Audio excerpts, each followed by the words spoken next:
Here is the final part of my special Sega Genesis movie episode. It's been a long trip covering many games, but we are in the home stretch now. Let's get started.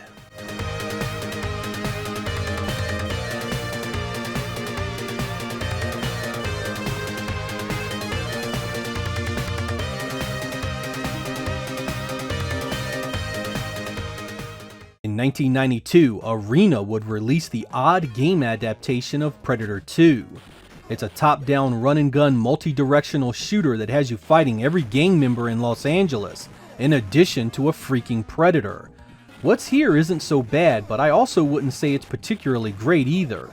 The point-blank strange soundtrack is just weird, and the constant onslaught of enemies gives you no rest, and stopping or resting is rewarded instantly with guaranteed damage. The hectic design will appeal to some, but many will be turned away instantly.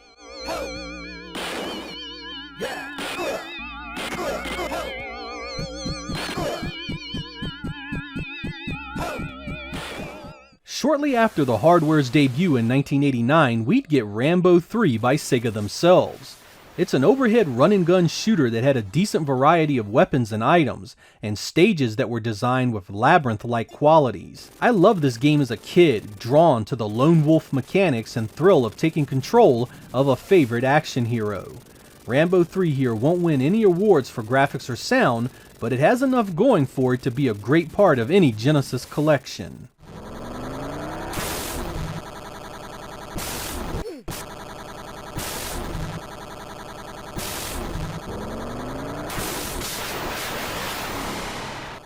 RoboCop 3 wasn't the best in that trilogy of movies, and RoboCop 3 the game isn't so hot itself.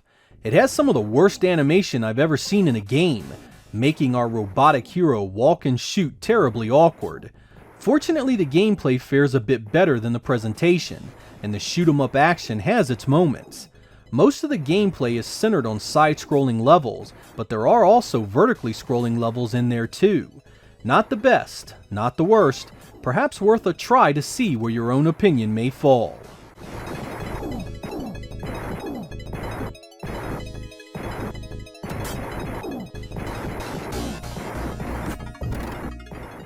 Acclaim and Probe were back again in 1994, this time with Stargate. One thing you begin to notice with these guys is that the blueprint for most of these games started to be the same. So when they get something wrong, it tends to stand out as a glaring issue with the gameplay. This one ends up as a frustrating one, because it not only has one, but two glaring issues that really keep it from being fun. First is your weapon fire is inaccurate and you can't see where you're actually shooting. Things you think you are hitting you aren't, leading to enemies getting in hits they otherwise wouldn't. The second is what should be the simple mechanic of ducking. Here you shoot down when trying to crouch, so you have to actually stop moving, let off the weapon fire, and then press down to perform a crouch. It sounds simple in mere words, but is utterly broken in practice. What that means is that in Stargate, you can't hit half of what you aim at, and just getting your character to crouch is a pain in the ass. That equals a game not even worth playing among its peers.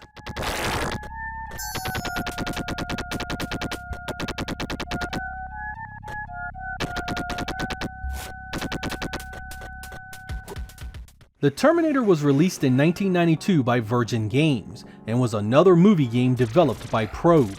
It isn't a bad game at all. It flows as you'd expect, an action side-scroller starring Kyle Reese as he fights in the future and then the past to save Sarah Connor. You don't start the game with much, but do get other weapons and bombs as the game progresses. This one can be hard, but is quite playable. Its only real problem is that Virgin Games released what I feel is a vastly superior version on the Sega CD. That version is completely different and so very much better, leaving me disappointed every time I try to play this one. Still, among movie games, this is far from the bottom of that barrel.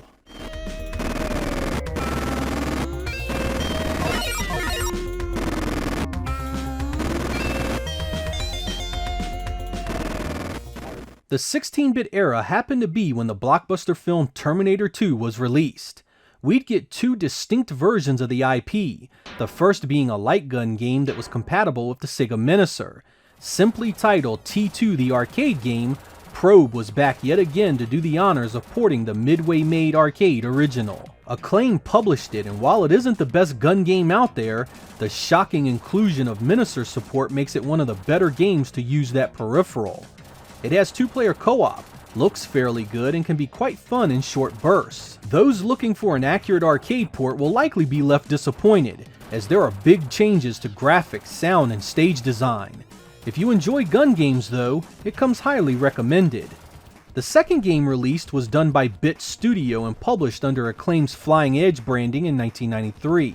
And man, what a pile of steaming shit it is. Whereas the gun game is mindless playable fun, this is a complete train wreck of bad side-scrolling gameplay, visuals, and sound. It looks hardly better than an NES game, and has almost no redeeming qualities when it comes to gameplay. The animation is awful. The Terminator takes 3 punches to down simple knife-wielding enemies, and he has an utterly broken jump mechanic that has no place in the game at all. It's an embarrassment that all involved should apologize for, asking gamers to pay $50 for a broken, unplayable experience.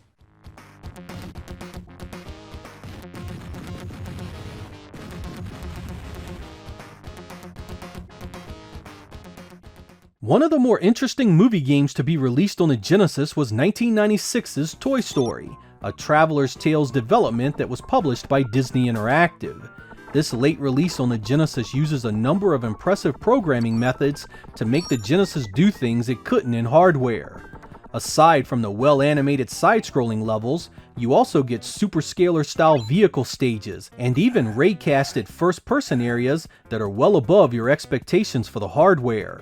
The gameplay is really the only thing that suffers here, mainly consisting of simple tasks that fail to hold your attention for very long. This one was on the cusp of being something great and unique, and it's sad to say it never quite got there. The visuals and variety of engines on display still make it worth a look.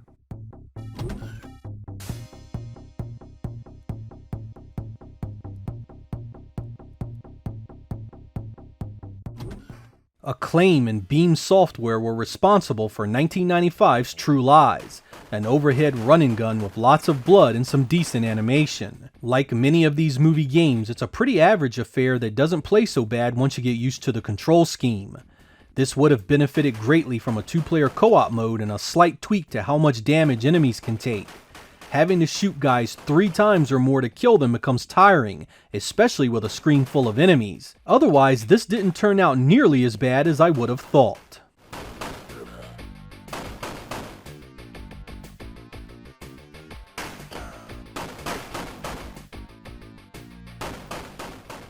In 1992, Ballistic, an arm of Accolade, published Universal Soldier. It's a run-and-gun not too dissimilar to Contra, loaded with power-ups, and is fairly challenging. It's a complete reworking of the game Turrican 2 by Factor 5, which had absolutely nothing to do with the content of the movie. Stages have been altered heavily here in certain areas, but the gameplay itself is mostly the same. You'll find that Mega Turrican is a better game in every way, but this still offers a good challenge and can be quite fun. Stages are huge with great verticality, and the music can be pleasant at times. It wasn't licensed by Sega, so the US version came in a shitty paper box and weird-shaped cartridge, making it an eyesore in your collection.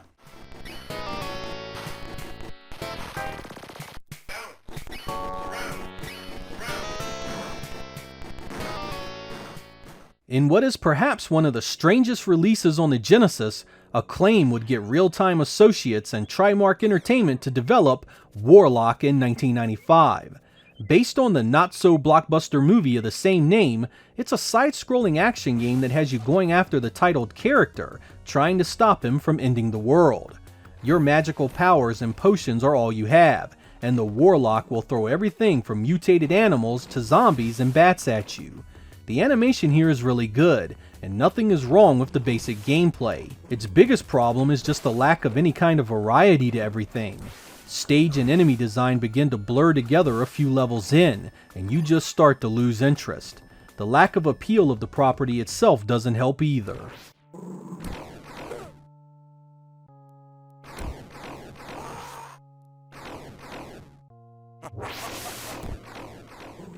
I saved our last game specifically for this spot so I could give you the best example in the difference between an average playable game and one that is so fundamentally broken and unappealing that it's a complete waste of time. No game on the Genesis is better described with this than 1993's Wayne's World. Developed by Grey Matter and published by THQ, this adapts the popular Saturday Night Live sketch and movie into video game form, and does neither of them any justice at all.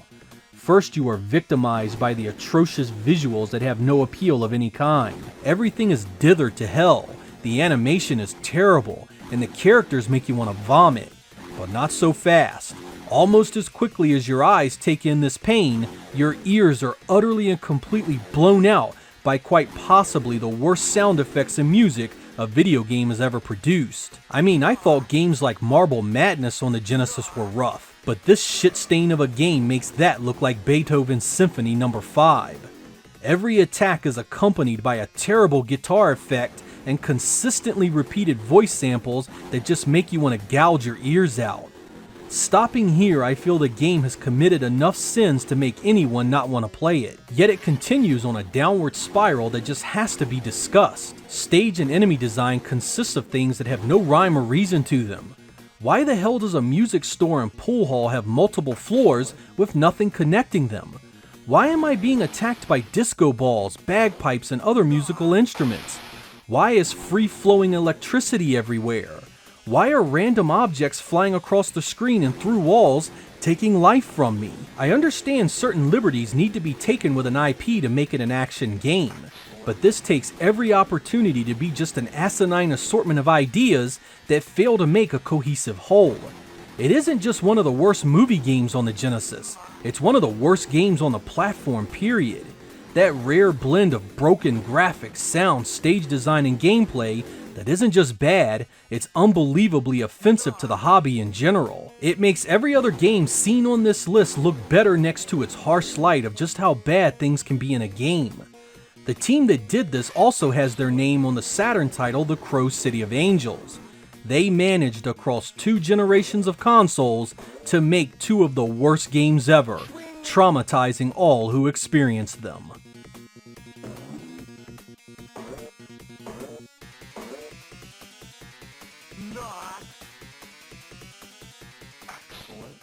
I think the reason we do not see the same amount of movie tie-ins nowadays is because development costs quickly outpaced the worth of doing them when you had to pay crazy money for the property before you even began developing it. Most game companies would rather try and make their own IP with the risk being so high on modern hardware. After spending quite a bit of time playing each of these games, I can confidently tell you that many of them aren't all that bad. Certainly not up to the caliber of the better titles on the Genesis, but also not offensive enough to be labeled terrible. The real point that needs to be driven home is that the worst of these games were often made by the same development teams, meaning that their quality was less the side effect of being a game based on a movie and more a case of who actually made a lot of these games in the first place. Virgin and Acclaim were responsible for much of this stuff, often using the same teams to churn out games in short development cycles. Many times the end product was playable, but when something was bad, man, it was really bad. The appeal of many of these games will likely hinge on your interest in the IP itself and the genre it falls into. I advise firing up an emulator or an EverDrive to give them a go before you buy a physical copy of any of them. There are some gems here, but even those will vary in appeal for gamers used to playing the best games on the system. I'm Sega Lord X, thank you guys for watching, and I will catch you next time.